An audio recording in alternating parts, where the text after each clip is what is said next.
ನಮಸ್ಕಾರ ಸ್ನೇಹಿತರೆ, 2027 ಇಡೀ ಪ್ರಪಂಚ ನಾಶ ಆಗೋ ಹಂತಕ್ಕೆ ಬಂದ್ಬಿಟ್ಟಿದೆ. ಬರೀ ಯುದ್ಧ, ಗಲಾಟೆ, ಸಾವು ನೋವು ಎಲ್ಲ ಜಾಸ್ತಿ ಆಗಿದೆ. ಕಾರಣ ಏನಂದ್ರೆ ಈ ಪ್ರಪಂಚದಲ್ಲಿ ಮಕ್ಕಳು ಉಳಿದಿಲ್ಲ, ಎಲ್ಲರೂ ಕಾಯಿಲೆಯಿಂದ ಸಾವನ್ನಪ್ಪಿದ್ದಾರೆ. ಇದರ ಜೊತೆಗೆ ಮಹಿಳೆಯರು ಗರ್ಭಿಣಿಯರಾಗೋದಕ್ಕೆ ಸಾಧ್ಯ ಆಗ್ತಾ ಇಲ್ಲ. ಇನ್ಫರ್ಟಿಲಿಟಿ ಅಂದ್ರೆ ಬಂಜೆತನ ಅನ್ನೋದು ಇಡೀ ಜಗತ್ತಿಗೆ ಆವರಿಸ್ಕೊಂಡಿದೆ. ಇಂಥ ಸಂದರ್ಭದಲ್ಲಿ ಒಬ್ಳು ಹುಡುಗಿ ಪವಾಡ ಅನ್ನೋ ಹಾಗೆ ಗರ್ಭಿಣಿ ಆದಾಗ ಒಬ್ಬ ವ್ಯಕ್ತಿ ಈ ಹುಡುಗಿಯನ್ನ ಕಾಪಾಡೋಕೆ ಮುಂದಾಗ್ತಾನೆ. ಇಡೀ ಜಗತ್ತು ಈ ಒಂದು ಮಗುವನ್ನ ನೋಡಿ ಯಾವ ರೀತಿ ರಿಯಾಕ್ಟ್ ಮಾಡುತ್ತೆ ಅಂತ ಗೊತ್ತಿಲ್ಲದೆ ಎಲ್ಲರಿಂದ ಈ ಗರ್ಭಿಣಿ ಹುಡುಗಿಯನ್ನ ಕಾಪಾಡಿ ಸೇಫ್ ಆಗಿ ಡೆಲಿವರಿ ಮಾಡ್ಸೋಕೆ ನೋಡ್ತಾನೆ. ಯುದ್ಧದ ನಡುವೆ ಇದೆಲ್ಲ ಸಾಧ್ಯ ಆಗುತ್ತಾ? ಮಗು ನಿಜವಾಗ್ಲೂ ಆರೋಗ್ಯವಾಗಿ ಹುಟ್ಟುತ್ತಾ? ಈ ವ್ಯಕ್ತಿ ರಾಕ್ಷಸರ ನಡುವೆ ಹುಡುಗಿಯನ್ನ ಕಾಪಾಡ್ತಾನ? ಏನಾಗುತ್ತೆ ಅನ್ನೋದನ್ನ ಇವತ್ತಿನ ವಿಡಿಯೋಲಿ ನಾನು ಎಕ್ಸ್ಪ್ಲೈನ್ ಮಾಡ್ತಾ ಇರೋ ಚಿಲ್ಡ್ರನ್ ಆಫ್ ಮೆನ್ ಮೂವಿಯಲ್ಲಿ ನೋಡೋಣ. ಮೂವಿ ತುಂಬಾನೇ ಇಂಟ್ರೆಸ್ಟಿಂಗ್ ಆಗಿದೆ ಸ್ನೇಹಿತರೆ. ಕೊನೆಯಲ್ಲಿ ಏನಾಗುತ್ತೆ ಅಂತ ಮೂವಿ ನೋಡ್ತಿರೋ ನಮಗೇನೆ ಟೆನ್ಷನ್ ಶುರು ಆಗುತ್ತೆ, ಅಷ್ಟು ಎಂಗೇಜಿಂಗ್ ಆಗಿದೆ ಈ ಮೂವಿ. ಸೊ ಈ ಚಿತ್ರದ ಸ್ಟೋರಿಯನ್ನ ನೋಡೋಕು ಮುಂಚೆ ಈ ಚಾನಲ್ಗೆ ನೀವಿನ್ನು ಸಬ್ಸ್ಕ್ರೈಬ್ ಆಗಿಲ್ಲ ಅಂದ್ರೆ ದಯವಿಟ್ಟು ಸಬ್ಸ್ಕ್ರೈಬ್ ಆಗಿ, ಮತ್ತೆ ನೋಟಿಫಿಕೇಶನ್ ಬೆಲ್ ಐಕನ್ ಕೂಡ ಆನ್ ಮಾಡಿ. ಈ ಮೂವಿಯ ಕತೆ ನಡೆಯೋದು 2027ರಲ್ಲಿ. ಇಡೀ ಜಗತ್ತಿನಲ್ಲಿ ಜನಸಂಖ್ಯೆ ತುಂಬಾನೇ ವೇಗವಾಗಿ ಕಡಿಮೆ ಆಗ್ತಾ ಇದೆ ಇನ್ಫರ್ಟಿಲಿಟಿಯ ಕಾರಣದಿಂದ. ಮಹಿಳೆಯರು ಗರ್ಭ ಧರಿಸೋಕೆ ಆಗ್ತಾ ಇಲ್ಲ. ಇಡೀ ಪ್ರಪಂಚದಲ್ಲಿ 2009ರಿಂದ ಒಂದು ಮಗು ಕೂಡ ಹುಟ್ಟಿಲ್ಲ. ಈ ಮೂವಿ 2006ರಲ್ಲಿ ರಿಲೀಸ್ ಆಗಿತ್ತು ಸ್ನೇಹಿತರೆ. ಹಾಗಾಗಿ 2027ರಲ್ಲಿ ಪ್ರಪಂಚ ಈ ರೀತಿ ಆದ್ರೆ ಹೇಗಿರುತ್ತೆ ಅಂತ ತೋರಿಸಿದರೆ, 2008ರಲ್ಲೇ ಕೊರೋನಾ ತರ ಮಹಾಮಾರಿ ಬಂದು ಮಕ್ಕಳ ಬಲಿ ತಗೊಂಡಿರುತ್ತೆ. ಈ ಪ್ಯಾಂಡಮಿಕ್ ನ ಕಾರಣದಿಂದ ಇರೋ ಮಕ್ಕಳು ಸಾವನ್ನಪ್ಪಿದ್ರು. ಈ ಪ್ಯಾಂಡಮಿಕ್ ನ ಕಾರಣದಿಂದ ಇರೋ ಮಕ್ಕಳು ಸಾವನ್ನಪ್ಪಿದ್ರು. 2009ರ ನಂತರ ಮಕ್ಕಳು ಹುಟ್ಟೋದೇ ನಿಂತೋಯ್ತು. ಇದರಿಂದ ಏನೆಲ್ಲ ಆಗ್ಬೋದು ನೀವೇ ಯೋಚನೆ ಮಾಡಿ ಸ್ನೇಹಿತರೆ. ಯಂಗ್ ಜನರೇಷನ್ ಇಲ್ದಲೆ ಕೆಲಸ ಮಾಡೋರು ಕಡಿಮೆ ಆಗ್ತಾರೆ. ಎಲ್ಲ ಇಂಡಸ್ಟ್ರಿ, ಕಂಪನಿಗಳು, ಕಾಲೇಜ್, ಸ್ಕೂಲ್ ನ ರೀತಿ ಇನ್ಸ್ಟಿಟ್ಯೂಷನ್ಸ್ ಎಲ್ಲ ಬಿದ್ದೋಗ್ತವೆ.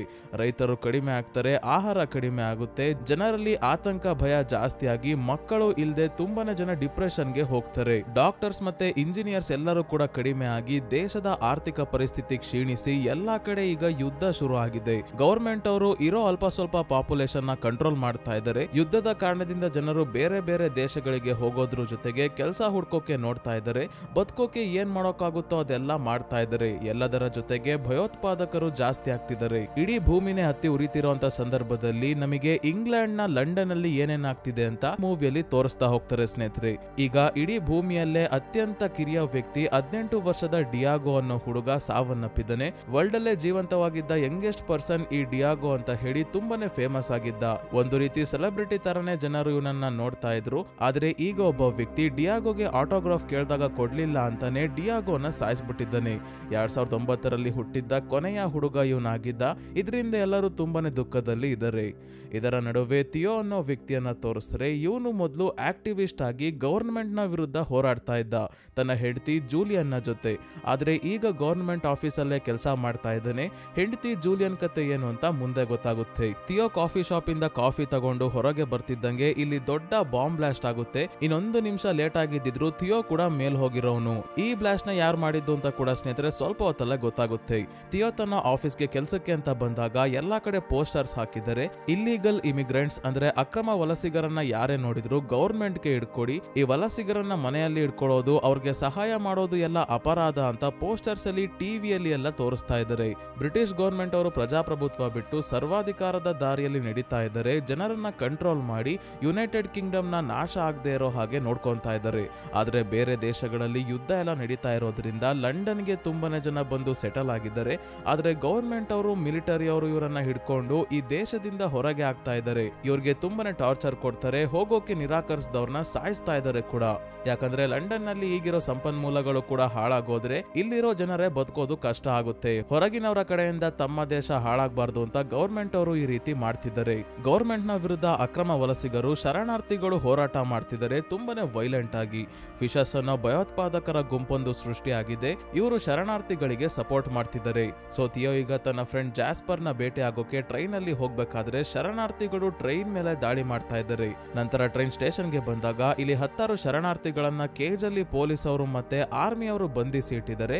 ರೆಫ್ಯೂಜಿ ಕ್ಯಾಂಪ್ ಗಳಿದಾವೆ, ಅಲ್ಲಿಗೆ ಕರ್ಕೊಂಡು ಹೋಗೋಕೋಸ್ಕರ.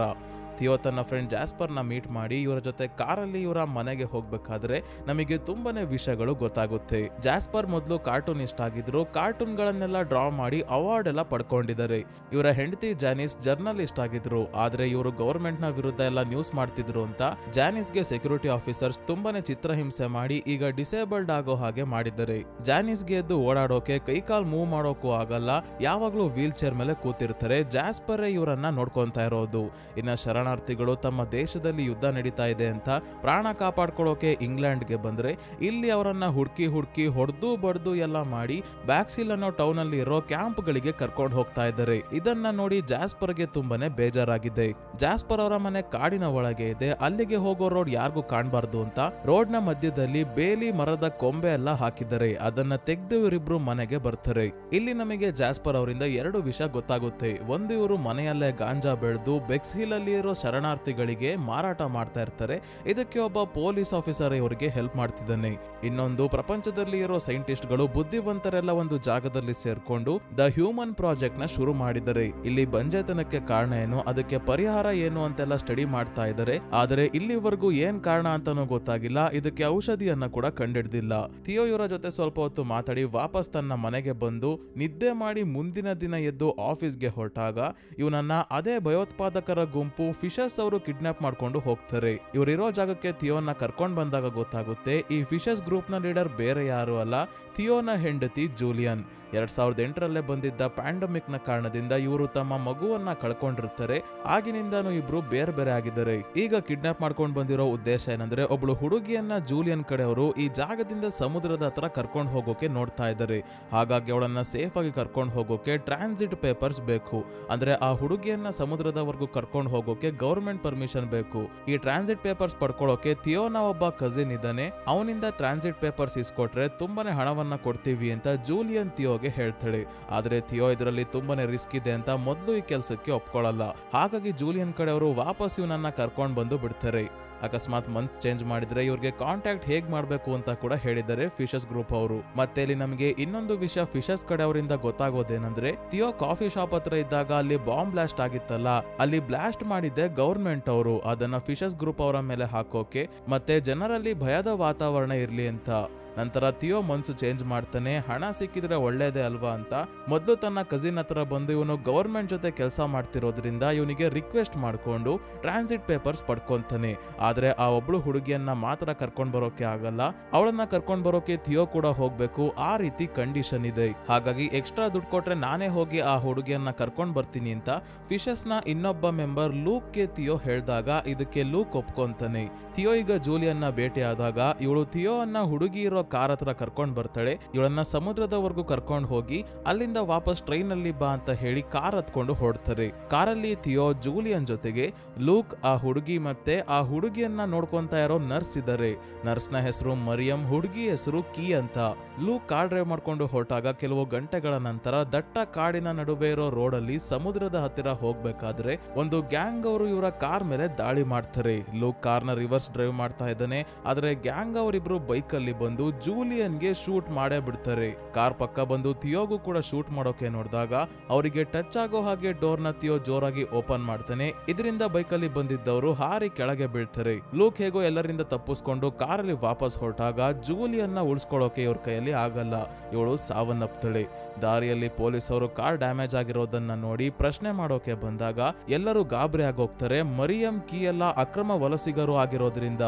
ಆದರೆ ಪೊಲೀಸ್ ಅವರು ಬರ್ತಿದ್ದಂಗೆ ಲೂಕ್ ಇಬ್ರಿಗೂ ಶೂಟ್ ಮಾಡಿ ಸಾಯಿಸಿ ನಂತರ ಕಾಡಿನ ಒಳಗೆ ಬರ್ತಾರೆ. ಮರಿಯಂ ಜೂಲಿಯನ್ನ ಅಂತ್ಯ ಸಂಸ್ಕಾರ ಮಾಡ್ತಾ ಇದ್ದಾರೆ. ಥಿಯೋ ತುಂಬಾನೇ ಅಳ್ತಾ ಇದ್ದಾನೆ. ಸ್ವಲ್ಪ ಹೊತ್ತು ಇಲ್ಲೇ ಇದ್ದು ಇವರು ಹತ್ತಿರದಲ್ಲೇ ಇರೋ ಲೂಕ್ಗೆ ಪರಿಚಯ ಇರೋ ಒಬ್ಬರ ಫಾರ್ಮ್ ಹೌಸ್ಗೆ ಸದ್ಯಕ್ಕೆ ಅಂತ ಬರ್ತಾರೆ.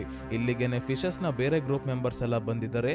ತಮ್ಮ ಗ್ರೂಪ್ ನ ಹೊಸ ಲೀಡರ್ ನ ಸೆಲೆಕ್ಟ್ ಮಾಡಿ ಆಮೇಲೆ ಕೀನ ಸಮುದ್ರದ ಹತ್ರ ಹೇಗೆ ಕರ್ಕೊಂಡು ಹೋಗೋದು ಅಂತ ಪ್ಲಾನ್ ಮಾಡೋಕೋಸ್ಕರ. ಕೀನ ಯಾಕೆ ಸಮುದ್ರದ ಹತ್ರ ಕರ್ಕೊಂಡು ಹೋಗ್ತಾ ಇದ್ದಾರೆ ಅಂತ ಸ್ನೇಹಿತರೆ ಇನ್ನ ಸ್ವಲ್ಪ ಹೊತ್ತಲ್ಲೇ ಗೊತ್ತಾಗುತ್ತೆ. ಈಗ ಮರಿಯಂ ಥಿಯೋ ಅನ್ನ ಹಸುಗಳಿರೋ ಕೊಟ್ಟಿಗೆಗೆ ಕರ್ಕೊಂಡು ಬಂದಾಗ ಇಲ್ಲಿ ಕೀ ಹೇಳ್ತಾಳೆ, ಜೂಲಿಯನ್ ನನಗೆ ಮೊದ್ಲೇ ಹೇಳಿದ್ಲು ಏನೇ ಆದ್ರೂ ಥಿಯೋ ನಿನಗೆ ಹೆಲ್ಪ್ ಮಾಡ್ತಾನೆ, ಅವನನ್ನ ಬಿಟ್ರೆ ಯಾರನ್ನು ನಂಬೇಡ ಅಂತ. ಹಾಗಾಗಿ ನಾನು ಈಗ ನಿಮ್ಮನ್ನೇ ನಂಬ್ಕೊಂಡಿದ್ದೀನಿ. ನಾನು ದ ಹ್ಯೂಮನ್ ಪ್ರಾಜೆಕ್ಟ್ ಗೆ ಹೋಗ್ಬೇಕು, ಅಂದ್ರೆ ಅವರ ಟುಮಾರೋ ಅನ್ನೋ ಹೆಸರಿನ ಬೋಟ್ ಹತ್ರ ಹೋಗ್ಬೇಕು. ಅಲ್ಲಿಗೆನೆ ನಾವು ಹೋಗ್ತಿದ್ದು, ಅಷ್ಟರಲ್ಲಿ ಇದೆಲ್ಲ ಆಗೋಯ್ತು ಅಂತ ಹೇಳಿ ತಾನು ಹಾಕಿರೋ ಬಟ್ಟೆಯನ್ನ ತೆಗೆದು ಇವಳು ಪ್ರೆಗ್ನೆಂಟ್ ಇರೋ ವಿಷಯ ರಿವೀಲ್ ಮಾಡ್ತಾಳೆ. ಅದು ಇವಳು 8 ತಿಂಗಳು ಗರ್ಭಿಣಿ. ಏನಾಗ್ತಿದೆ ಇಲ್ಲಿ ಅಂದ್ರೆ ಸ್ನೇಹಿತರೆ, ಪವಾಡ ಅನ್ನೋ ಹಾಗೆ ಕೀ ಈಗ ಪ್ರೆಗ್ನೆಂಟ್ ಆಗಿದ್ದಾಳೆ. ಕಳೆದ 18 ವರ್ಷಗಳಲ್ಲಿ ಯಾರು ಕೂಡ ಪ್ರೆಗ್ನೆಂಟ್ ಆಗೋದಕ್ಕೆ ಸಾಧ್ಯ ಆಗಿರ್ಲಿಲ್ಲ. ಈಗ ಕೀ ಆಗಿದ್ದಾಳೆ. ಇವಳು ಶರಣಾರ್ಥಿ ಆಗಿರೋದ್ರಿಂದ ಗವರ್ಮೆಂಟ್ ಅವರು ಇವಳಿಗೆ ಸಹಾಯ ಮಾಡಲ್ಲ ಅಂತ ಜೂಲಿಯನ್ ಹ್ಯೂಮನ್ ಪ್ರಾಜೆಕ್ಟ್ ಅವರ ಜೊತೆ ಮಾತಾಡಿರ್ತಾಳೆ. ಥಿಯೋನ ಫ್ರೆಂಡ್ ಜಾಸ್ಪರ್ ಕೂಡ ಸೈಂಟಿಸ್ಟ್ ಗಳೆಲ್ಲ ಒಂದು ಕಡೆ ಸೇರಿ ಹ್ಯೂಮನ್ ಪ್ರಾಜೆಕ್ಟ್ ಶುರು ಮಾಡಿದರೆ ಅಲ್ಲಿ ಇನ್ಫರ್ಟಿಲಿಟಿಗೆ ಕಾರಣ ಹುಡುಕ್ತಾ ಇದ್ದಾರೆ ಅಂತ ಹೇಳ್ತಿದ್ರಲ್ಲ, ಅಲ್ಲಿಗೆನೆ ಕೀನ ಕಳ್ಸೋ ಪ್ಲಾನ್ ಮಾಡಿದ್ಲು ಜೂಲಿಯನ್. ಸಮುದ್ರದ ಹತ್ರ ದ ಟುಮಾರೋ ಅನ್ನೋ ಬೋಟ್ ಬರುತ್ತೆ. ಆ ಬೋಟ್ ಅಲ್ಲಿ ಕೀಯನ್ನ ಕರ್ಕೊಂಡು ಹೋಗೋಕೆ ಹ್ಯೂಮನ್ ಪ್ರಾಜೆಕ್ಟ್ ಅವರೇ ಬರ್ತಾ ಇದ್ದಾರೆ. ಈ ವಿಷಯ ಗೊತ್ತಾಗ್ತಿದ್ದಂಗೆ ಇಡೀ ಪ್ರಪಂಚದಲ್ಲಿ ಕೀ ಒಬ್ಳೆ ಈಗ ಸದ್ಯಕ್ಕೆ ಗರ್ಭಿಣಿ ಆಗಿರೋದು ಈ ಪವಾಡ ಆಗೋದಕ್ಕೆ ಹೇಗ್ ಸಾಧ್ಯ ಅಂತ ತುಂಬಾನೇ ಶಾಕ್ ಅಲ್ಲಿ ಇದ್ದಾನೆ ಥಿಯೋ. ಎಲ್ಲರೂ ಒಟ್ಟಿಗೆ ಸೇರಿ ಮೀಟಿಂಗ್ ಮಾಡಿ ಲೂಕ್ ನ ಫಿಶಸ್ ನ ಹೊಸ ಲೀಡರ್ ಆಗಿ ಸೆಲೆಕ್ಟ್ ಮಾಡ್ತಾರೆ. ಟಿವಿಯಲ್ಲಿ ಜೂಲಿಯನ್ನ ಸಾವಿನ ಸುದ್ದಿ ಜೊತೆಗೆ ಪೊಲೀಸ್ ಅವರು ಕಾರಲ್ಲಿ ಇದ್ದ ಇನ್ನೂ 4 ಜನರನ್ನ ಹುಡುಕ್ತಾ ಇದ್ದಾರೆ ಅಂತ ತೋರಿಸ್ತಾ ಇದ್ದಾರೆ. ಹಾಗಾಗಿ ಈಗ್ಲೇ ಬೋಟ್ ವರ್ಗೂ ಹೋಗೋದು ಸೇಫ್ ಅಲ್ಲ, ಪೊಲೀಸ್ ಅವರ ಕೈಗೆ ತಗಲಕ್ ಹೋಗ್ಬೋದು. ಕೀ ಇಲ್ಲೇ ಇದ್ದು ಮಗುವಿಗೆ ಜನ್ಮ ನೀಡಿದ ಮೇಲೆ ಇವಳು ಮತ್ತೆ ಮಗು ಇಬ್ಬರನ್ನ ಹ್ಯೂಮನ್ ಪ್ರಾಜೆಕ್ಟ್ ಗೆ ಕಳ್ಸಿದ್ರಾಯ್ತು ಅಂತ ಲೂಕ್ ಹೇಳಿದಾಗ ಇದಕ್ಕೆ ಒಪ್ಕೊಂತಾಳೆ ಕೀ. ರಾತ್ರಿ ಎಲ್ಲರೂ ಮಲಗಿರ್ಬೇಕಾದ್ರೆ ಹೊರಗೆ ಯಾರೋ ಜೋರಾಗಿ ಮಾತಾಡ್ತಿರೋ ಶಬ್ದ ಕೇಳಿಸಿ ಥಿಯೋ ಎದ್ದು ಬಂದು ನೋಡಿದ್ರೆ ಜೂಲಿಯನ್ಗೆ ಶೂಟ್ ಮಾಡಿದ್ದ ಆ ಇಬ್ರು ಬೈಕರ್ಸ್ ಇಲ್ಲಿಗೆ ಬಂದಿದ್ದಾರೆ. ಇವರನ್ನ ಲೂಕ್ ಮತ್ತೆ ಅವನ ಕಡೆಯವರು ಶಬ್ದ ಮಾಡ್ದಂಗೆ ಒಳಗೆ ಕರ್ಕೊಂಡ್ ಬರ್ತಾ ಇದ್ದಾರೆ. ಇವರು ಮಾತಾಡ್ತಿರೋದನ್ನ ಕೇಳಿಸ್ಕೊಂಡ ಥಿಯೋಗೆ ಗೊತ್ತಾಯ್ತು ಎಲ್ಲಾ ಪ್ಲಾನ್ ಮಾಡಿ ಗ್ಯಾಂಗ್ ಅವ್ರಿಗೆ ದುಡ್ಡು ಕೊಟ್ಟು ಜೂಲಿಯನ್ನ ಲೂಕ್ ಮತ್ತೆ ಇವನ ಕಡೆಯವರೇ ಸಾಯಿಸಿರೋದು. ಆ ಗ್ಯಾಂಗ್ ರೋಡಲ್ಲಿ ದಾಳಿ ಮಾಡಿದಾಗ ಬೈಕಲ್ಲಿ ಬಂದು ಜೂಲಿಯನ್ಗೆ ಶೂಟ್ ಮಾಡಿದ್ದು ಲೂಕ್ ಕಡೆಯವರೇ. ಯಾಕೆ ಇದೆಲ್ಲ ಮಾಡಿದ್ದಾರೆ ಅಂದ್ರೆ ಕೀನ ಹ್ಯೂಮನ್ ಪ್ರಾಜೆಕ್ಟ್ ಗೆ ಒಪ್ಪಿಸ್ದಲೆ ಇವರೇ ಹಿಡ್ಕೊಂಡು ಮಗು ಹುಟ್ಟಿದ ಮೇಲೆ ಆ ಮಗುವನ್ನ ತಮ್ಮ ರಾಜಕೀಯ ಉದ್ದೇಶಗಳಿಗೆ ಬಳಸ್ಕೊಳ್ಳೋದು ಇವರ ಪ್ಲಾನ್. ಜೂಲಿಯನ್ ಇದಕ್ಕೆ ಒಪ್ಪಲ್ಲ ಅಂತಾನೆ ಅವಳನ್ನ ಸಾಯಿಸಿರೋದು. ಮಗು ಇವರ ಜೊತೆ ಇದ್ರೆ ತುಂಬಾನೇ ಜನ ಫಿಶರ್ಸ್ಗೆ ಸೇರ್ಕೊಂತಾರೆ. ಗವರ್ಮೆಂಟ್ ಜೊತೆ ಏನಾದ್ರೂ ಒಪ್ಪಂದ ಮಾಡ್ಕೋಬಹುದು ಅಂತ ತಮ್ಮ ಕೆಟ್ಟ ಉದ್ದೇಶಗಳಿಗೆ ಮಗುವನ್ನ ಇಲ್ಲೇ ಉಳಿಸ್ಕೊಳ್ಳೋಕೆ ಕೀನ ಕೂಡ ಕನ್ವಿನ್ಸ್ ಮಾಡಿದ್ದಾರೆ. ಮುಂದಿನ ದಿನ ಥಿಯೋನ ಕೂಡ ಸಾಯಿಸೋಕೆ ಅವರು ಪ್ಲಾನ್ ಮಾಡ್ಕೊಂಡಿರೋದ್ರಿಂದ ಎಲ್ಲಾ ವಿಷಯ ತಿಳ್ಕೊಂಡ ಥಿಯೋ ಸೈಲೆಂಟ್ ಆಗಿ ಮರಿಯಂ ಮತ್ತೆ ಕೀ ಇರೋ ರೂಮ್ಗೆ ಬಂದು ಇರೋ ವಿಷಯ ಹೇಳಿದಾಗ ಮರಿಯಂ ಇದನ್ನ ಮೊದಲು ನಂಬೋದಿಲ್ಲ, ಆದ್ರೆ ಕೀ ನಂಬ್ತಾಳೆ. ಜೂಲಿಯನ್ ಥಿಯೋನ ಬಿಟ್ರೆ ಬೇರೆ ಯಾರನ್ನು ನಂಬೇಡ ಅಂತ ಹೇಳಿರೋದ್ರಿಂದ ಸೊ ಕೀನೇ ಡಿಸೈಡ್ ಮಾಡಿದಾಳೆ ಅಂದ್ಮೇಲೆ ನಾನೇನು ಮಾಡೋಕ್ಕಾಗಲ್ಲ ಅಂತ ಮರಿಯಂ ಥಿಯೋ ಜೊತೆ ಹೋಗೋಕೆ ಒಪ್ಕೊಂತಾರೆ. ಥಿಯೋ ಇಬ್ಬರನ್ನ ಸೈಲೆಂಟ್ ಆಗಿ ಹೊರಗೆ ಕರ್ಕೊಂಡ್ ಬಂದು ಯಾರಿಗೂ ಕಾಣ್ದಂಗೆ ಕಾರ್ ಕತ್ಕೊಂಡು ಹೋಗೋಕೆ ನೋಡ್ತಿದ್ದಾನೆ. ಆದ್ರೆ ಕಾರ್ ಸ್ಟಾರ್ಟೇ ಆಗ್ತಿಲ್ಲ.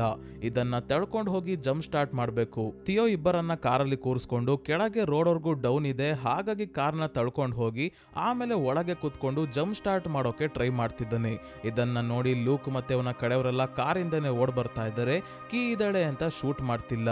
ಇದನ್ನ ಅಡ್ವಾಂಟೇಜ್ ಆಗಿ ತಗೊಂಡ ಥಿಯೋ ಹೇಗೋ ಮಾಡಿ ಕಾರನ್ನ ಇವನೇ ತಳ್ಳಿ ಕೊನೆಗೂ ಜಂಪ್ ಸ್ಟಾರ್ಟ್ ಮಾಡ್ಕೊಂಡು ಹೊಡ್ತಾರೆ. ಥಿಯೋಗೆ ಗೊತ್ತು ಎಲ್ಲಿಗೆ ಹೋಗ್ಬೇಕು, ಸೇಫ್ ಆಗಿರೋ ಜಾಗ ಯಾವುದು ಅಂತ. ಆ ಜಾಗ ಯಾವುದು ಅಂದ್ರೆ ಕಾಡಿನ ಒಳಗಿರೋ ಜಾಸ್ಪರ್ನ ಮನೆ. ಜಾಸ್ಪರ್ನ ಮನೆಗೆ ಬಂದಾಗ ಜಾಸ್ಪರ್ ಮತ್ತೆ ಅವರ ಹೆಂಡತಿ ಸಾವನ್ನಪ್ಪಿರೋ ರೀತಿ ಕಾಣ್ತಾ ಇದ್ದಾರೆ. ಪಕ್ಕದಲ್ಲೇ ಸೂಸೈಡ್ ಕಿಟ್ ನ ಬಾಕ್ಸ್ ಓಪನ್ ಆಗಿದೆ. ಡಿಪ್ರೆಷನ್ ಅಲ್ಲಿ ಇರೋರು ಸಾಯ್ಬೇಕು ಅಂದ್ರೆ ಈಸಿ ಆಗ್ಲಿ ಅಂತ ಗವರ್ಮೆಂಟ್ ಅವರು ರೇಷನ್ ಜೊತೆ ಸೂಸೈಡ್ ಕಿಟ್ ನ ಕೂಡ ಕೊಡ್ತಾ ಇದ್ದಾರೆ ಸ್ನೇಹಿತರೆ. ಇದೇನ್ ಹೀಗ್ ಮಾಡ್ಕೊಂಡಿದ್ದಾರೆ ಅಂತ ಥಿಯೋ ಹತ್ರ ಬಂದಾಗ ಗೊತ್ತಾಗುತ್ತೆ ಜಾಸ್ಪರ್ ಮಲ್ಗಿದಾನೆ ಅಷ್ಟೇ. ಆ ಕಿಟ್ ನ ಇಲಿಗಳನ್ನ ಸಾಯಿಸೋಕೆ ಯೂಸ್ ಮಾಡ್ತಿದ್ದೀನಿ ಅಷ್ಟೇ ಅಂತ ಹೇಳಿ ಪ್ರೆಗ್ನೆಂಟ್ ಇರೋ ಕೀನ ನೋಡ್ತಿದ್ದಂಗೆ ತಮ್ಮ ಮಗಳೇ ಪ್ರೆಗ್ನೆಂಟ್ ಆಗಿದ್ದಾಳೇನೋ ಅನ್ನೋ ಹಾಗೆ ಊಟ ನೀರು ಎಲ್ಲ ಕೊಟ್ಟು ತುಂಬಾನೇ ಚೆನ್ನಾಗಿ ನೋಡ್ಕೊಂತಾ ಇದ್ದಾರೆ. ಮರಿಯಂ ಮ್ಯಾಪ್ ನೋಡ್ತಾ ಹೇಳ್ತಾ ಇದ್ದಾರೆ ಇವತ್ತು ಒಂದು ಜಾಗಕ್ಕೆ ದ ಟುಮಾರೋ ಬೋಟ್ ಬರುತ್ತೆ, ಆದ್ರೆ ಟೈಮ್ ಸರಿಯಾಗಿ ಅಲ್ಲಿಗೆ ಹೋಗೋಕ್ಕಾಗಲ್ಲ. ಆದ್ರೆ 2 ದಿನ ಆದ್ಮೇಲೆ ಬೆಕ್ಸ್ ಹಿಲ್ ಹತ್ರ ಬರುತ್ತೆ. ಅಲ್ಲಿ ಶರಣಾರ್ಥಿಗಳ ಕ್ಯಾಂಪ್ ಇರೋದ್ರಿಂದ ಅಲ್ಲಿಗೂ ಹೋಗೋದು ಕಷ್ಟ ಅಂದಾಗ ಬೆಕ್ಸ್ ಹಿಲ್ಗೆ ಹೋಗ್ಬೇಕು ಅಂದ್ರೆ ನಾನು ಎಲ್ಲ ವ್ಯವಸ್ಥೆ ಮಾಡ್ತೀನಿ, ನೀವೇನು ತಲೆ ಕೆಡ್ಸ್ಕೋಬೇಡಿ ಅಂತ ಹೇಳಿ ಜಾಸ್ಪರ್ ಇಲ್ಲಿಂದ ಹೊರಡ್ತಾರೆ. ಈಗ ಥಿಯೋ ಈ ಮಗುವಿನ ತಂದೆ ಯಾರು ಅಂತ ಕೀಗೆ ಕೇಳಿದಾಗ ಗೊತ್ತಾಗುತ್ತೆ ಇವಳು ಮೊದಲು ವೇಶ್ಯೆ ಆಗಿದ್ಲು, ಹಾಗಾಗಿ ಮಗುವಿನ ತಂದೆ ಯಾರು ಅಂತ ಇವಳಿಗೆನೆ ಗೊತ್ತಿಲ್ಲ. ಸ್ವಲ್ಪ ಹೊತ್ತಾದ್ಮೇಲೆ ಜಾಸ್ಪರ್ ಬರ್ತಾರೆ. ಮೊದಲೇ ಇವರು ಗಾಂಜಾನ ಬೆಕ್ಸಿಲ್ ಅಲ್ಲಿ ಇರೋ ಪೊಲೀಸ್ ಆಫೀಸರ್ಗೆ ಮಾರ್ತೀನಿ ಅಂತ ಹೇಳ್ತಿದ್ರಲ್ಲ, ಆ ಪೊಲೀಸ್ ಆಫೀಸರ್ ಸೀಟ್ಗೆ ಹೇಳಿ ಇವರನ್ನ ಬೆಕ್ಸಿಲ್ಗೆ ಕರ್ಕೊಂಡು ಹೋಗೋ ವ್ಯವಸ್ಥೆ ಮಾಡಿ ಬಂದಿದ್ದಾರೆ. ಇವತ್ ರಾತ್ರಿ ಎಲ್ಲರೂ ತುಂಬಾನೇ ಖುಷಿಯಾಗಿ ಮಾತಾಡಿ ಮಲ್ಕೊಂಡಿದ್ದಾಗ ಬೆಳಗಿನ ಜಾವ ಇದ್ದಕ್ಕಿದ್ದಂಗೆ ಜಾಸ್ಪರ್ ಅವರ ಮನೆಯಲ್ಲಿ ಅಲಾರಾಮ್ ಹೊಡ್ಕೊಂತಾ ಇದೆ. ಯಾಕಂದ್ರೆ ಫಿಶರ್ಸ್ ಅವರು ಇವರನ್ನ ಹುಡ್ಕೊಂಡು ಹುಡ್ಕೊಂಡ್ ಬಂದಿದ್ದಾರೆ. ಮೋಸ್ಟ್ಲಿ ಕಾರಿನ ಟೈರ್ ಮಾರ್ಕ್ ನೋಡಿದಾರೋ ಏನೋ, ಕಾಡಿನ ಒಳಗೆ ಕಾರ್ ಹೋಗಿದೆ ಅಂತ ಗೊತ್ತಾಗಿ ಜಾಸ್ಪರ್ ಅವರ ಮನೆ ಹತ್ರನೇ ಬರ್ತಾ ಇರೋದ್ರಿಂದ ತಕ್ಷಣ ಜಾಸ್ಪರ್ ಥಿಯೋ, ಕೀ ಮತ್ತೆ ಮರಿಯಂಗೆ ಹೇಳ್ತಾರೆ, ಕಾರ್ ತಗೊಂಡು ಹಿಂದೆ ರೋಡ್ ಇಂದ ಹೋಗಿ ದಾರಿಯಲ್ಲಿ ಹಳೆ ಸ್ಕೂಲ್ ಸಿಗುತ್ತೆ, ಅಲ್ಲಿ ನಿಮಗೆ ಪೊಲೀಸ್ ಆಫೀಸರ್ ಸಿಡ್ ಸಿಗ್ತಾನೆ ಅಂತ ಹೇಳಿ ಕಳಿಸ್ತಾರೆ. ನೀವು ಕೂಡ ನಮ್ ಜೊತೆ ಬನ್ನಿ ಅಂತ ಜಾಸ್ಪರ್ ನ ಕರೆದ್ರು ಬರೋದಿಲ್ಲ, ಅವರ ದಾರಿ ತಪ್ಸೋಕೆ ನಾನು ಇಲ್ಲೇ ಉಳ್ಕೊಂತೀನಿ ಅಂತ ಹೇಳ್ತಾ ಇದ್ದಾರೆ. ಸೊ ಥಿಯೋ, ಮರಿಯಂ ಮತ್ತೆ ಕೀಯನ್ನ ಕರ್ಕೊಂಡು ಹೊಡ್ತಿದ್ದಂಗೆ ಹಿಂದೆನೆ ಲೂಕ್ ಮತ್ತೆ ಅವನ ಕಡೆಯವರು ಬರ್ತಾರೆ. ಇವ್ರು ಬರೋ ಅಷ್ಟರಲ್ಲಿ ಸೂಸೈಡ್ ಕಿಟ್ ನ ಯೂಸ್ ಮಾಡ್ಕೊಂಡು ತಮ್ಮ ಹೆಂಡತಿಯನ್ನ ಸಾಯಿಸಿದ್ದಾರೆ ಜಾಸ್ಪರ್. ಇವ್ರಿಗೆ ಏನಾದ್ರು ಆದ್ರೆ ವೀಲ್ ಚೇರ್ ಮೇಲಿರೋ ಹೆಂಡತಿಯನ್ನ ಯಾರು ನೋಡ್ಕೊಂತಾರೆ ಅಂತ. ಥಿಯೋ, ಮರಿಯಂ ಮತ್ತೆ ಕೀ ಎಲ್ಲಿ ಹೋದ್ರು ಅಂತ ಲೂಕ್ ಎಷ್ಟೇ ಕೇಳಿದ್ರು ಇವರು ಹೇಳ್ದೆ ಇದ್ದಾಗ ಇವ್ರಿಗೂ ಕೂಡ ಶೂಟ್ ಮಾಡಿ ಸಾಯಿಸ್ಬಿಡ್ತಾರೆ. ದೂರದಿಂದ ಥಿಯೋ ಇದನ್ನ ನೋಡಿ ತುಂಬಾನೇ ದುಃಖ ಪಡ್ತಾನೆ. ನಂತರ ಜಾಸ್ಪರ್ ಹೇಳಿದ ಹಳೆ ಸ್ಕೂಲ್ ಹತ್ರ ಬಂದು ಪೊಲೀಸ್ ಆಫೀಸರ್ ಸಿಟ್ ಬರೋದನ್ನ ಕಾಯ್ಬೇಕಾದ್ರೆ ಮರಿಯಂ ಕ್ಲಿನಿಕ್ ಅಲ್ಲಿ ನರ್ಸ್ ಆಗಿದ್ದಾಗ ಹೇಗೆ ಪ್ರೆಗ್ನೆಂಟ್ ಆಗಿದ್ದ ಮಹಿಳೆಯರ ಹೊಟ್ಟೆಯಲ್ಲಿ ಮಗು ಸಾವನ್ನಪ್ತಾ ಇದ್ವು, ಯಾರ ಪ್ರೆಗ್ನೆನ್ಸಿ ಕೂಡ 7 ತಿಂಗಳು ದಾಟ್ತಾ ಇರಲಿಲ್ಲ. ನೋಡ್ತಿದ್ದಂಗೆ ಗರ್ಭಿಣಿಯರು ಕಡಿಮೆ ಆಗ್ತಾ ಹೋದ್ರು. ಕೊನೆಗೆ ಒಬ್ರು ಪ್ರೆಗ್ನೆಂಟ್ ಇರೋರು ಕ್ಲಿನಿಕ್ ಗೆ ಬರ್ಲೇ ಇಲ್ಲ. ಮಕ್ಕಳು ಆಟಾಡೋ ಶಬ್ದ ಕೇಳಿಸ್ತಿಲ್ಲ. ಸ್ಕೂಲ್ಗಳು ಇದೇ ರೀತಿ ಮುಚ್ಚೋಗಿದ್ದಾವೆ. ಮಕ್ಕಳಿಲ್ಲದೆ ಇರೋ ಪ್ರಪಂಚ ನೋಡೋಕಾಗ್ತಿಲ್ಲ ಅಲ್ವಾ ಅಂತ ಹೇಳ್ತಾ ಇದ್ದಾರೆ ಮರಿಯಂ. ಇದೇ ಸಮಯಕ್ಕೆ ಸಿಡ್ ಬಂದು ಇವರನ್ನ ಕರ್ಕೊಂಡು ಹೊಡ್ತಾನೆ. ಸಿಡ್ಗೆ ಕೀ ಪ್ರೆಗ್ನೆಂಟ್ ಇರೋ ವಿಷಯ ಗೊತ್ತಿಲ್ಲ. ಎಲ್ಲರೂ ಬೆಕ್ಸಿಲ್ ಕ್ಯಾಂಪ್ ಇಂದ ಹೊರಗೆ ಬರೋಕೆ ಟ್ರೈ ಮಾಡ್ತಿದ್ದಾರೆ. ಇವ್ರು ಯಾಕೆ ಅಲ್ಲಿಗೆ ಹೋಗ್ತಾ ಇದ್ದಾರೆ ಅಂತ ಕೇಳೋದು ಇಲ್ಲ. ಕ್ಯಾಂಪ್ ನ ಗೇಟ್ ಹತ್ರ ಕರ್ಕೊಂಡ್ ಬಂದು ಸಿಡ್ ಹೇಳ್ತಾನೆ, ಇಲ್ಲಿಂದ ನಿಮ್ಮನ್ನ ಬಸ್ ಅಲ್ಲಿ ಕರ್ಕೊಂಡು ಹೋಗ್ತಾರೆ. ಮುಖ ಸಪ್ಪುಗೆ ಮಾಡ್ಕೊಂಡು ಶರಣಾರ್ಥಿಗಳ ಜೊತೆ ಒಳಗೆ ಹೋಗಿ ಸೋಲ್ಜರ್ ನ ಸ್ಟ್ಯಾಚು ಹತ್ರ ಮಾರಿಕಾ ಅನ್ನೋ ಮಹಿಳೆ ತನ್ನ ನಾಯಿಯನ್ನ ಹಿಡ್ಕೊಂಡು ಕೂತಿರ್ತಾಳೆ. ಅವಳು ನಿಮಗೆ ಇವತ್ತು ರಾತ್ರಿ ಉಳ್ಕೊಳ್ಳೋಕೆ ಜಾಗ ಕೊಡ್ತಾಳೆ ಅಂತ ಹೇಳಿ ಕಳಿಸ್ತಾನೆ ಸಿಡ್. ಬಸ್ ಅಲ್ಲಿ ಇವರು ಹೋಗ್ಬೇಕಾದ್ರೆ ಕೀಗೆ ಹೊಟ್ಟೆ ನೋವಾಗೋದಕ್ಕೆ ಶುರು ಆಗ್ತಾ ಇದೆ. ಆದ್ರೆ ಮರಿಯಂ ಹೇಗೂ ಇವಳಿಗೆ ಸಮಾಧಾನ ಮಾಡ್ತಾ ಇದ್ದಾರೆ. ನಾಳೆ ಸೂರ್ಯಾಸ್ತ ಆಗೋ ಸಮಯದಲ್ಲಿ ಟುಮಾರೋ ಬೋಟ್ ಕ್ಯಾಂಪ್ ನ ಹೊರಗೆ ಸಮುದ್ರದ ಹತ್ರ ಬರುತ್ತೆ. ಆ ಟೈಮ್ಗೆ ಇವಳು ಅಲ್ಲಿಗೆ ಹೋಗ್ಬೇಕು. ಮಿಸ್ ಆದ್ರೆ ಮತ್ತೆ ಅವರು ಯಾವಾಗ ಬರ್ತಾರೆ ಗೊತ್ತಿಲ್ಲ. ಕ್ಯಾಂಪ್ಗೆ ಬರೋ ಅಷ್ಟರಲ್ಲಿ ಹೆರಿಗೆ ನೋವು ಶುರು ಆಗುತ್ತೆ. ಡೆಲಿವರಿ ಟೈಮ್ ಹತ್ರ ಬಂದಿದೆ ಅಂತ ಮರಿಯಂ ಹೇಳ್ತಾ ಇದ್ದಾರೆ. ಆರ್ಮಿಯವ್ರು ಬಂದು ಬಸ್ ಅಲ್ಲಿ ಇರೋರಿಗೆ ಹೊಡೆದು ಬಡ್ದು ಹೊರಗೆ ಕರ್ಕೊಂಡು ಹೋಗ್ತಾ ಇರೋದ್ರಿಂದ ಕೀಯನ್ನ ಕಾಪಾಡೋಕೆ ಮರಿಯಂ ಪ್ರೇಯರ್ ಹೇಳೋಕೆ ಶುರು ಮಾಡಿ ಸೋಲ್ಜರ್ ನ ತಡೆಯೋಕೆ ನೋಡ್ತಾರೆ. ಆದ್ರೆ ಕೋಪದಲ್ಲಿ ಒಬ್ಬ ಸೋಲ್ಜರ್ ಮರಿಯಂನ ಹೊಡೆದು ಹೊರಗೆ ಎಳ್ಕೊಂಡು ಹೋಗ್ತಾನೆ. ಈಗ ಥಿಯೋ ಕೀನ ಸೇಫ್ ಆಗಿ ಕರ್ಕೊಂಡು ಕ್ಯಾಂಪ್ ಒಳಗೆ ಬಂದಾಗ ಇಲ್ಲಿ ನಾವು ನೋಡ್ತೀವಿ ಶರಣಾರ್ಥಿಗಳ ಜೀವನ ಇಲ್ಲಿ ನರಕ ಆಗಿದೆ. ಎಲ್ಲರಿಗೂ ಇವರು ಇಲ್ಲಿ ಚಿತ್ರಹಿಂಸೆ ಕೊಡ್ತಾ ಇದ್ದಾರೆ. ಥಿಯೋ ಸೋಲ್ಜರ್ ಸ್ಟ್ಯಾಚು ಅನ್ನ ಹುಡ್ಕೊಂಡು ಬಂದಾಗ ಸಿಡ್ ಹೇಳಿದ ಮಾರಿಕಾ ಸಿಗ್ತಾಳೆ. ಇವಳು ಇವರಿಗೆ ಇರೋದಕ್ಕೆ ಒಂದು ರೂಮ್ ಕೊಡ್ತಾಳೆ. ಕೀಗೆ ಹೆಲ್ಪ್ ಮಾಡೋಕೆ ಈಗ ಮರಿಯಂ ಕೂಡ ಇಲ್ಲ. ಆದ್ರೆ ಹೇಗೋ ಮಾಡಿ ಥಿಯೋನೇ ಕೀಗೆ ಹೆಲ್ಪ್ ಮಾಡಿ ಕೊನೆಗೂ ಮಗುವಿನ ಡೆಲಿವರಿ ಇವನೇ ಮಾಡಿಸ್ತಾನೆ. ಕೀಗೆ ಹೆಣ್ಣು ಮಗು ಹುಟ್ಟುತ್ತೆ. ಮಗು ಸೇಫ್ ಆಗಿ ಇದೆ. ಇದರಿಂದ ಕೀ ಮಾತ್ರ ಅಲ್ಲ, ಥಿಯೋ ಕೂಡ ತುಂಬಾನೇ ಖುಷಿಯಾಗಿದ್ದಾನೆ. ಮುಂದಿನ ದಿನ ಬೆಳಗ್ಗೆ ಮಾರಿಕಾ ಮತ್ತೆ ಸಿಡ್ ಇಲ್ಲಿಗೆ ಬರ್ತಾರೆ. ಆದ್ರೆ ಮಗುವನ್ನ ಕಾಣ್ದಂಗೆ ಕೀ ಮುಚ್ಕೊಂಡಿದ್ದಾಳೆ. ಫಿಶಸ್ ಅವರು ಇಲ್ಲಿಗೆ ಇವರನ್ನ ಹುಡ್ಕೊಂಡು ಬಂದು ಬಾಂಬ್ ಬ್ಲಾಸ್ಟ್ ಮಾಡ್ತಿರೋದ್ರಿಂದ ಫೆನ್ಸಿಂಗ್ ನಾಶ ಆಗಿ ಶರಣಾರ್ಥಿಗಳೆಲ್ಲ ಹೊರಗೆ ಹೋಗೋಕೆ ಟ್ರೈ ಮಾಡ್ತಿದ್ದಾರೆ. ಫಿಶಸ್ ಅವರು ಒಳಗೆ ನುಗ್ತಿರೋದ್ರಿಂದ ಆರ್ಮಿಯವರು ಕೂಡ ಇಲ್ಲಿ ಯುದ್ಧ ಶುರು ಮಾಡ್ಕೊಂಡಿದ್ದಾರೆ. ಹೊರಗೆ ತುಂಬಾನೇ ಗಲಾಟೆ ಆಗ್ತಾ ಇದೆ. ಹಾಗಾಗಿ ನಿಮ್ಮನ್ನ ಬೇರೆ ಕಡೆ ಕರ್ಕೊಂಡು ಹೋಗೋಕೆ ಬಂದೆ ಅಂತ ಸಿಡ್ ಹೇಳ್ಬೇಕಾದ್ರೆ ಇವನ ಗಮನ ಕೀ ಕಡೆ ಹೋಗುತ್ತೆ. ಏನ್ ಮುಚ್ಚಿಡ್ತಿದ್ಯಾ ತೋರ್ಸು ಅಂತ ಕೊನೆಗೂ ಮಗುವನ್ನ ನೋಡೇ ಬಿಡ್ತಾನೆ. ಮಾರಿಕಾಗೆ ಮಗುವನ್ನ ನೋಡಿ ಖುಷಿ ಆಯ್ತು.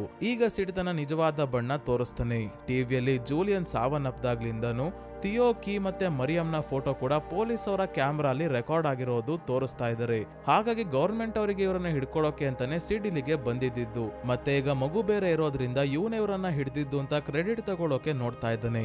ಆದ್ರೆ ಮಾರಿಕಾ ಮತ್ತೆ ಥಿಯೋ ಇಬ್ಬರು ಸೇರ್ಕೊಂಡು ಸಿಡ್ಗೆ ಹೊಡೆದು ಎಸ್ಕೇಪ್ ಆಗ್ತಾರೆ. ನಮಗೆ ಬೋಟ್ ಬೇಕು, ನಾವು ಸಮುದ್ರದಲ್ಲಿ ಹೋಗಿ ಟುಮಾರೋ ಬೋಟ್ ಬರೋವರೆಗೂ ಕಾಯ್ಬೇಕು ಅಂತ ಮಾರಿಕಾಗೆ ಹೇಳಿದಾಗ ತನಗೆ ಪರಿಚಯ ಇರೋ ಒಬ್ರು ವಯಸ್ಸಾದ ದಂಪತಿಗಳ ಹತ್ರ ಇವರನ್ನ ಕರ್ಕೊಂಡು ಹೋಗಿ ಮಗುವನ್ನ ತೋರಿಸಿದಾಗ ಇವ್ರಿಗೆ ಏನಾದ್ರೂ ಮಾಡಿ ಸಹಾಯ ಮಾಡ್ಲೇಬೇಕು ಅಂತ ಇವರು ಒಂದು ಸಣ್ಣ ಬೋಟ್ ನ ಅರೇಂಜ್ ಮಾಡ್ತಾರೆ. ಇವನ ಕಡೆಯವನೊಬ್ಬ ಇವರನ್ನ ಬೋಟ್ ಹತ್ರ ಕರ್ಕೊಂಡು ಹೋಗ್ಬೇಕಾದ್ರೆ ಫಿಶರ್ಸ್ ಅವರು ಸರಿಯಾದ ಸಮಯಕ್ಕೆ ಬಂದು ಎಲ್ಲರನ್ನ ಹಿಡ್ಕೊಂತಾರೆ. ಲೂಕ್ ಕೀನ ಕರ್ಕೊಂಡು ಹೊರಟಾಗ ತನ್ನ ಕಡೆಯವ್ರಿಗೆ ಎಲ್ಲರನ್ನ ಸಾಯಿಸೋಕೆ ಹೇಳ್ತಾನೆ. ಆದ್ರೆ ಈ ರೀತಿ ಮಾಡುವಷ್ಟರಲ್ಲಿ ಆರ್ಮಿಯವರು ಟ್ಯಾಂಕ್ಸ್ ಎಲ್ಲ ಎತ್ಕೊಂಡು ಬಂದು ಫಿಶರ್ಸ್ ಮೇಲೆ ದಾಳಿ ಮಾಡ್ತಾರೆ. ಈ ಗ್ಯಾಪ್ ಅಲ್ಲಿ ಥಿಯೋ ಮಾರಿಕಾ ಜೊತೆ ಎಸ್ಕೇಪ್ ಆಗಿ ಕೀಯನ್ನ ಲೂಕ್ ಒಂದು ಅಪಾರ್ಟ್ಮೆಂಟ್ ಬಿಲ್ಡಿಂಗ್ ಗೆ ಕರ್ಕೊಂಡು ಹೋಗ್ತಿರೋದು ಗೊತ್ತಾಗಿ ಮಾರಿಕಾಗೆ ಇಲ್ಲೇ ಇರೋದಕ್ಕೆ ಇವನು ಹೇಳ್ತಾನೆ. ನಂತರ ಇವನೊಬ್ನೇ ಅಪಾರ್ಟ್ಮೆಂಟ್ ಕಡೆ ಹೊಡ್ತಾನೆ. ಥಿಯೋ ಅಂತೂ ಸ್ನೇಹಿತರೆ ತನಗೆ ಸಂಬಂಧ ಪಡೆದೇ ಇರೋ ವಿಷಯ ಇದು ಅಂತ ತನ್ನ ಪಾಡಿಗೆ ತಾನು ವಾಪಸ್ ಹೋಗ್ಬೋದಿತ್ತು. ಆದ್ರೆ ಕೀಯನ್ನ ಕಾಪಾಡಲೇಬೇಕು ಅಂತ ಡಿಸೈಡ್ ಮಾಡಿದ್ದಾನೆ. ಗ್ಲಾಸ್ ಬಾಟಲ್ ನ ತುಳಿದು ಕಾಲ್ ಬೇರೆ ಗಾಯ ಮಾಡ್ಕೊಂಡಿದ್ದಾನೆ. ಹಾಗಾಗಿ ಓಡಾಡೋಕು ಆಗ್ತಿಲ್ಲ. ಯುದ್ಧದ ನಡುವೆ ಹೇಗೋ ಮಾಡಿ ಅಪಾರ್ಟ್ಮೆಂಟ್ ಬಿಲ್ಡಿಂಗ್ ಗೆ ಬರ್ತಾನೆ. ಫಿಶಸ್ ಮತ್ತೆ ಆರ್ಮಿ ಅವರ ಮಧ್ಯದಲ್ಲಿ ಶರಣಾರ್ಥಿಗಳು ಸಿಗಾಕೊಂಡು ಇವರು ಕೂಡ ಸಾವನ್ನಪ್ತಾ ಇದ್ದಾರೆ. ಆರ್ಮಿಯವರು ಫಿಶಸ್ ಅವ್ರನ್ನ ಕೂಡ ಕೊಲ್ತಾ ಇದ್ದಾರೆ. ಇದೇ ಸಮಯಕ್ಕೆ ಮಗು ಆಡ್ತಾ ಇರೋ ಶಬ್ದ ಕೇಳಿಸಿ ಥಿಯೋ ಕೊನೆಗೂ ಕೀಯನ್ನ ಕಾಪಾಡ್ತಾನೆ. ಆದ್ರೆ ಇಲ್ಲೇ ಇರೋ ಲೂಕ್ ಇವರಿಗೆ ಹೋಗೋಗ್ಬಿಡ್ತಿಲ್ಲ. ಆದ್ರೂ ಥಿಯೋ ಕೀನ ಕರ್ಕೊಂಡು ಹೊರಟಾಗ ಇವರ ಮೇಲೆ ಫೈರ್ ಮಾಡೋಕೆ ಶುರು ಮಾಡ್ತಾನೆ. ಸರಿಯಾದ ಸಮಯಕ್ಕೆ ಆರ್ಮಿ ಅವರು ಟ್ಯಾಂಕ್ ಇಂದ ಫೈರ್ ಮಾಡಿದಾಗ ಲೂಕ್ ಸಾವನ್ನಪ್ತಾನೆ. ಥಿಯೋ ಕೀಯರ್ನ ಕರ್ಕೊಂಡು ಹೋಗ್ಬೇಕಾದ್ರೆ ಇಲ್ಲಿರೋ ಜನರೆಲ್ಲ ಮಗುವನ್ನ ನೋಡಿ ತುಂಬಾನೇ ಖುಷಿಯಿಂದ ಕಣ್ಣೀರು ಹಾಕ್ತಾ ಇದ್ದಾರೆ. ಈ ಮಗುವನ್ನ ದೇವರ ತರ ನೋಡ್ತಾ ಕೈಕಾಲು ಮುಟ್ಟಿ ಗೌರವ ಕೊಡ್ತಾ ಇದ್ದಾರೆ. ಆರ್ಮಿ ಅವರು ಮಗುವನ್ನ ನೋಡಿ ಫೈರ್ ಮಾಡೋದನ್ನ ನಿಲ್ಲಿಸ್ತಾರೆ. ಇವರು ಕೂಡ ಥಿಯೋ ಮತ್ತೆ ಕೀಗೆ ಏನು ಮಾಡೋದಿಲ್ಲ, ಇವ್ರಿಗೆ ಹೋಗೋಗ್ಬಿಡ್ತಾರೆ. ಇವರು ಇಲ್ಲಿಂದ ಹೊರಟ ಮೇಲೆ ಫಿಶಸ್ ಅವರ ಮೇಲೆ ಮತ್ತೆ ಫೈರ್ ಮಾಡೋಕೆ ಶುರು ಮಾಡ್ತಾರೆ. ಸೊ ಮಾರಿಕ ಅವರನ್ನ ಬೋಟ್ ಹತ್ರ ಕರ್ಕೊಂಡು ಬಂದು ನೀವು ಹೋಗಿ ಅಂತ ಕಳಿಸ್ತಾಳೆ. ಇವಳು ಬೋಟ್ ಅಲ್ಲಿ ಹೋಗೋದಿಲ್ಲ. ಇವರು ಸಮುದ್ರದ ಹತ್ರ ಬರ್ತಿದ್ದಂಗೆ ಆರ್ಮಿ ಅವರು ಕ್ಯಾಂಪ್ ಮೇಲೆ ಏರ್ ಸ್ಟ್ರೈಕ್ ಮಾಡ್ತಾ ಇದ್ದಾರೆ. ಬೋಟ್ ಅಲ್ಲಿ ಇದ್ದಕ್ಕಿದ್ದಂಗೆ ತುಂಬಾನೇ ರಕ್ತ ಚೆಲ್ಲಿರೋದನ್ನ ನೋಡಿ ಎಲ್ಲಿಂದ ರಕ್ತ ಬಂತು ಅಂತ ಕೀ ಗಾಬರಿ ಆಗಿದ್ದಾಗ ಥಿಯೋ ರಿವೀಲ್ ಮಾಡ್ತಾನೆ ಲೂಕ್ ಸಾಯೋಕ್ಕೂ ಮುಂಚೆ ಫೈರ್ ಮಾಡಿದಾಗ ಇವನಿಗೂ ಬುಲೆಟ್ ಬಿದ್ದಿದೆ. ಇದರಿಂದ ತುಂಬಾನೇ ರಕ್ತ ಹೋಗ್ತಾ ಇದೆ. ಯಾರು ಏನೇ ಹೇಳಿದ್ರು ಮಗುವನ್ನ ನಿನ್ನಿಂದ ದೂರ ಮಾಡಬೇಡ, ನಿನ್ನ ಬಳಿನೇ ಇಡ್ಕೋ ಅಂತ ಹೇಳ್ತಾನೆ ಥಿಯೋ. ಕೀಗೆ ತುಂಬಾನೇ ಬೇಜಾರಾಗಿದೆ. ತನಗೆ ಸಂಬಂಧನೇ ಇಲ್ದೇ ಇರೋ ವ್ಯಕ್ತಿ ಇಷ್ಟೊಂದು ಹೆಲ್ಪ್ ಮಾಡಿ ಈಗ ಪ್ರಾಣ ಕಳ್ಕೊಂತಾ ಇದ್ದಾನಲ್ಲ ಅಂತ. ಹಾಗಾಗಿ ಥಿಯೋ ಮತ್ತೆ ಜೂಲಿಯನ್ನ ಮಗುವಿನ ಹೆಸರು ಡೈಲನ್ ಆಗಿತ್ತು. ಅದೇ ಹೆಸರನ್ನ ಕೀ ತನ್ನ ಮಗುವಿಗೆ ಇಡ್ತಾಳೆ. ಇದೇ ಸಮಯಕ್ಕೆ ಟುಮಾರೋ ಬೋಟ್ ಕೂಡ ಇಲ್ಲಿಗೆ ಬರ್ತಾ ಇದೆ ಇವರನ್ನ ಕಾಪಾಡೋಕೆ. ಆದ್ರೆ ಆಲ್ರೆಡಿ ಥಿಯೋ ಪ್ರಜ್ಞೆ ತಪ್ಪಿರೋ ಹಾಗೆ ಕಾಣ್ತಾ ಇದ್ದಾನೆ. ಇವನು ಉಳಿಯೋದು ಕಷ್ಟ. ಸೊ ಸ್ನೇಹಿತರೆ, ಈ ಮೂವಿ ಇಲ್ಲಿಗೆ ಮುಗಿಯುತ್ತೆ. ಥಿಯೋ ಕೊನೆಗೂ ಸಾವನ್ನಪ್ತಾನೆ ಅಂತಾನೆ ಎಲ್ಲರೂ ಅನ್ಕೊಂಡಿರೋದು ಸ್ನೇಹಿತರೆ. ಯಾಕಂದ್ರೆ ಇವನಿಗೆ ಏನಾಯ್ತು ಅಂತ ಕೊನೆಗೆ ಈ ಮೂವಿಯಲ್ಲಿ ತೋರ್ಸೋದಿಲ್ಲ. ಬೋಟ್ ಅಲ್ಲಿ ಇರೋ ರಕ್ತ ನೋಡಿದ್ರೆ ಅಷ್ಟೊಂದು ರಕ್ತ ಹೋದ್ಮೇಲೆ ಥಿಯೋ ಬದುಕೋದಕ್ಕೆ ಸಾಧ್ಯನೇ ಇಲ್ಲ. ಹ್ಯೂಮನ್ ಪ್ರಾಜೆಕ್ಟ್ ಅವರು ಏನಾದ್ರೂ ಮಾಡಿ ಮತ್ತೆ ಮನುಷ್ಯರಿಗೆ ಮಕ್ಕಳಾಗೋ ಹಾಗೆ ಮಾಡ್ತಾರೆ, ಮಾನವ ಕುಲವನ್ನ ಕಾಪಾಡ್ತಾರೆ ಅನ್ನೋ ನಂಬಿಕೆಯಲ್ಲಿ ಥಿಯೋ ಇಷ್ಟೆಲ್ಲ ಮಾಡಿ ಕೊನೆಗೂ ಪ್ರಾಣ ಕಳ್ಕೊಂತಾನೆ. ಸೊ ಈ ಮೂವಿಯಲ್ಲಿ ಸ್ನೇಹಿತರೆ ನಿಮ್ಗೆ ಥಿಯೋನ ಕ್ಯಾರೆಕ್ಟರ್ ಬಗ್ಗೆ ಮತ್ತೆ ಗವರ್ಮೆಂಟ್ ಅವ್ರು ನಡ್ಕೊಂತಿರೋ ರೀತಿಯ ಬಗ್ಗೆ ನಿಮ್ಗೆ ಅನ್ಸುತ್ತೆ ಅಂತ ಕಮೆಂಟ್ಸ್ ಅಲ್ಲಿ ಮಿಸ್ ಮಾಡದೆ ತಿಳಿಸಿ. ಮತ್ತೆ ವಿಡಿಯೋ ಇಷ್ಟ ಆಗಿದ್ರೆ ಲೈಕ್ ಮಾಡಿ, ಚಾನಲ್ಗೆ ಸಬ್ಸ್ಕ್ರೈಬ್ ಆಗೋದನ್ನ ಮರಿಬೇಡಿ. ಇದೇ ರೀತಿಯ ವಿಡಿಯೋವಿನೊಂದಿಗೆ ಮತ್ತೆ ನಿಮ್ಮನ್ನ ಭೇಟಿ ಆಗ್ತೀನಿ. ಧನ್ಯವಾದಗಳು.